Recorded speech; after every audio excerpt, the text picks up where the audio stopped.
Hello everybody, welcome to Arts and Crafts with Steve McDonald. New videos every Sunday and sometimes midweek. Today we're going to be looking at 3D flowers. So what I'm going to show today is how to create a 3D flower using alcohol inks, Yupo paper and a heat gun. Now, I'm not actually going to show you how to make the flower because there's plenty of my videos around that you can see on how to make flowers. I'll put the link above.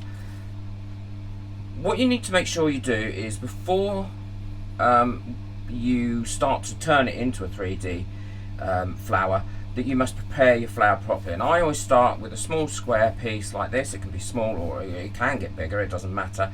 And I make my flower on the front, but also I ensure that on the back there is the equivalent of the flower used in the same colour with generally some green. I've used quite a dark green here because it is in a lot of it will be in a lot of shade when it's on the picture, ready for the next step. So if you're not very good at flowers as well, this is a great way of making your flowers look fabulous. So what I'll do now is I will cut this flower out, but I won't cut it out following the exact pattern that's on here. I shall decide my own pattern as I'm going. So here we go. The great thing about Yupo paper is it cuts really easily and has very, very tidy edges.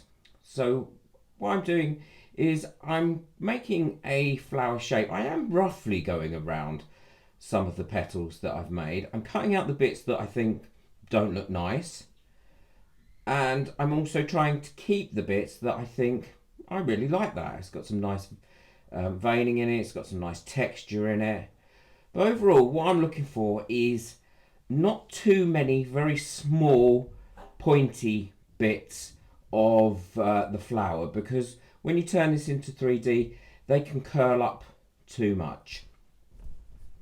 So I'm nearly finished cutting round the front here. Please subscribe if you're liking what you'll see. And so what I now need to do is check the back for any white bits, and as you can see there is a little bit of white there. So what I'm going to do is now I've got the rough shape of the flower, I'm just going to trim off that little bit of white because I don't want that showing through at any point. So just needs a tiny little trim there to finish that off. Round that off a little bit. And as you can see, that's not made any difference to there, but we have got equally covered flower on both sides. So that's quite simple and straightforward to do. Now what I'm going to do is I'm just going to move my lazy Susan. I'm going to put this on the brown paper that I've got here because it actually resists the heat a lot more than the kitchen paper that I had got there. And what I'm going to do is I'm just going to heat my heat gun up, get a lolly stick, or you can use anything really to hold this down, to hold it down, because you don't want to be holding it down with your fingers. And I'm just going to put a bit of heat on it. And what you'll find is, and don't overdo it, the Yupo paper will bend to the flower shape pretty well. And if you go too far and you want to bring it out, just heat it up and push it backwards a bit. Okay, so that's that done.